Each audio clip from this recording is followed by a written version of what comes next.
ମୋ ନାଁ ପୁଷ୍ପାଞ୍ଜଳି ବେହେରା। ଆଠଗଡରୁ ଆସିଥିଲୁ କୋଟା ପାର୍କ। ବହୁତ ଭଲ ଲାଗୁଛି। ଖାଇଲୁ ଏମିତି ବେଶୀ କିଛି ଖାଇନୁ, ଯାହା ଖାଇଲୁ ଭଲ ଖାଇଲୁ। ଦୋଳିରେ ବସିଲ? ହଁ ସବୁ ତ ଭଲ ଅଛି ଆଉ କହିବି। ଖୁସି ଲାଗୁଛି? ଆଜ୍ଞା। ମୋ ନାଁ କୁର୍ବାନ ଖାଁ।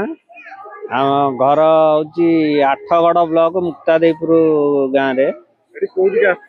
ଆମେ ଆସିଥିଲୁ କୋଟଗଡ଼ ପାର୍କକୁ ବୁଲିବା ପାଇଁ। ବହୁତ ଖୁସି ଅନୁଭବ ହଉଛି।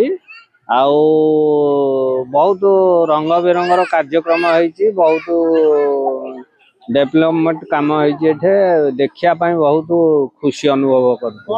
ଆକର୍ଷଣୀୟ ଗୋଟେ ମିନାର ଗୋଟେ ହେଇଛି। ଆଉ ଆମର ପାହାଡରୁ କେମିତି ଝରଣା ବାହାରିଛି ସେ ଗୋଟେ କାମ ହେଇଛି।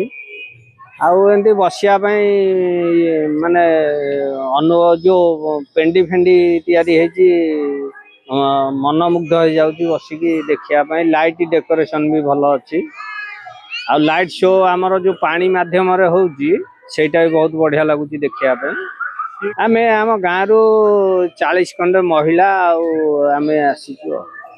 ନାଇଁ ଯେତିକି ଟଙ୍କା ଟିକେଟ ହେଇଛି, ଟିକେଟରେ ଖୁସି, କିଛି ଅସୁବିଧା ନାହିଁ। କିନ୍ତୁ ଦେଖିଲା ଭଳିଆ କାରୁକାର୍ଯ୍ୟ ହେଇଛି, ମନ ଦୁଃଖ ନାହିଁ ସେ ଟିକେଟ ନାଇଁ।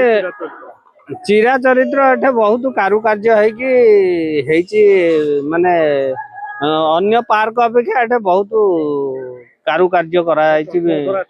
ଆମେ ପ୍ରଥମ ଥର ଏଠିକି ଆସିଛୁ। ମନ କିଣିନେଲା କୋଟଗଡ଼ ପାର୍କ। ଆଜ୍ଞା।